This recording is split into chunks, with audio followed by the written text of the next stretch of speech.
बड़ा झटका दिया है सोनिया गांधी और राहुल गांधी को। विदेशी फंडिंग मामले में बड़ी कार्रवाई हुई है। चीन से चंदे को लेकर अब मामले में सख्ती दिखाई गई है। दरअसल इस वक्त की बड़ी खबर राजीव गांधी फाउंडेशन को लेकर आ रही है।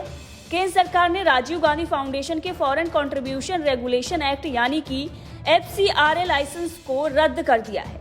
राजीव गांधी फाउंडेशन एक गैर सरकारी संस्था है जो गांधी परिवार से जुड़ी हुई है और पिछले सालों में खूब चर्चा में बनी रही चीन से चंदे को लेकर। और अब फॉरेन फंडिंग लॉ के उल्लंघन का दोषी पाए जाने पर NGO पर बड़ी कार्रवाई हुई है और लाइसेंस को रद्द कर दिया गया है।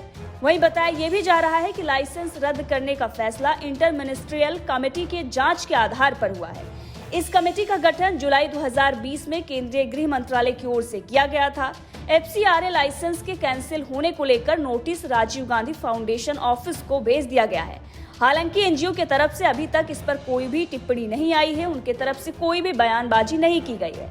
लेकिन कांग्रेस के कार्यकर्ताओं का ये कहना है कि भारत जोड़ो में भीड़ देखने के बाद मोदी सरकार ने ये कार्रवाई की है।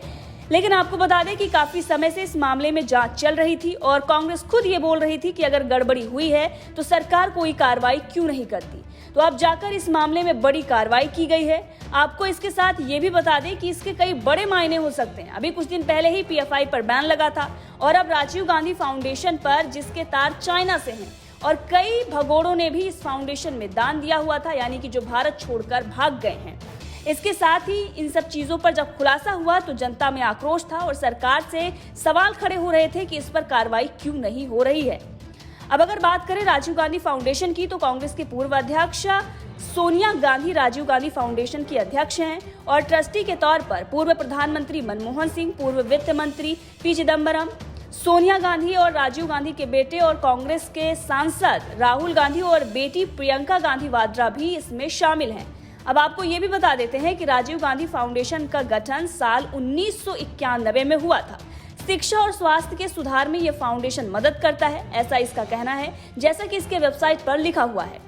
अब जिस मामले में कार्रवाई हुई है वो मामला 2010 का है और इसकी जांच 2020 में शुरू हुई थी। और ये मामला निकलकर इसलिए सामने आया क्योंकि राहुल गांधी और सोनिया गांधी की एक तस्वीर लीक हुई थी जो कि सोशल मीडिया पर और यहाँ तक कि मेन स्ट्रीम मीडिया में भी खूब वायरल हुई है। उस पर सवाल खड़े हुए थे कि चाइना के साथ राहुल गांधी ने कौन सा समझौता किया है, क्योंकि बीजेपी कई बड़े दावे कर रही थी। क्योंकि अगर देश के बीच कोई समझौता होता तो मनमोहन सिंह कर रहे होते साइन, लेकिन इस तस्वीर में राहुल गांधी बैठकर सिग्नेचर करते हुए नजर आए थे, साइन करते हुए नजर आए थे, जिसके बाद सवाल खड़े हो रहे थे। और यह तस्वीर 2008 की बताई जा रही थी और इसके साथ ही बताया ये जा रहा था कि सोनिया गांधी ने चाइना से समझौता किया है गुप्त इंफॉर्मेशन को लेकर। लेकिन ये कितना सच है, इसकी जांच की बात कही गई थी। उसके बाद कांग्रेस का चाइना के साथ क्या रिश्ता है, इसकी जांच शुरू हुई और फिर हैरान करने वाला सच सामने आया। दरअसल राजीव गांधी फाउंडेशन की जांच 2020 में शुरू हुई। गृह मंत्रालय ने प्रवर्तन निदेशालय यानी कि ED अधिकारी की अध्यक्षता में अंतर मंत्रालयीय समिति का गठन किया। इस कमेटी को गांधी परिवार के 3 foundation, Rajiv Gandhi foundation, Rajiv Gandhi charitable trust और इंदिरा गांधी मेमोरियल ट्रस्ट की जांच का काम सौंपा था। इन पर इनकम टैक्स एक्ट और FCRA के उल्लंघन का आरोप था। अब जब चंदे की बात सामने आई थी इस जांच में, तो भाजपा ने फाउंडेशन को मिले चंदे को लेकर सवाल खड़ा कर दिया था। चीन से चल रहे तनाव के बीच बीजेपी के राष्ट्रीय अध्यक्ष JP नड्डा ने आरोप लगाया था कि चीन जैसे देश से राजीव गांधी फाउंडेशन ने दान लिया है। उन्होंने 25 जून 2020 को वर्चुअल रैली के दौरान ये कहा था कि 2005 से 6 में पीपल्स रिपब्लिक ऑफ चाइना और चीनी दूतावास से 3 लाख अमेरिकी डॉलर लिए गए हैं।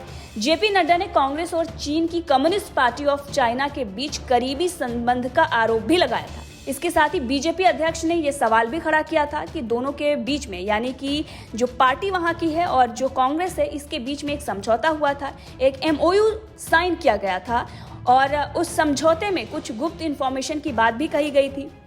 राजीव गांधी फाउंडेशन ने international association for international friendly contract के साथ काम किया है। ये सब कुछ कहना था बीजेपी के राष्ट्रीय अध्यक्ष JP नड्डा का।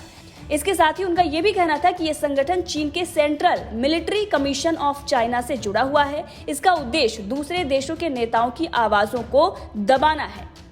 इसके साथ ही भाजपा के नेता अमित मालवीय ने भी इस पर सवाल उठाया था इस चंदे को लेकर, और अब ये सख्त कार्रवाई की गई है और उसका राजीव गांधी फाउंडेशन का लाइसेंस जो है वो रद्द कर दिया गया है। बहरहाल इस खबर को लेकर आपका क्या कहना है, कमेंट करके जरूर बताइएगा।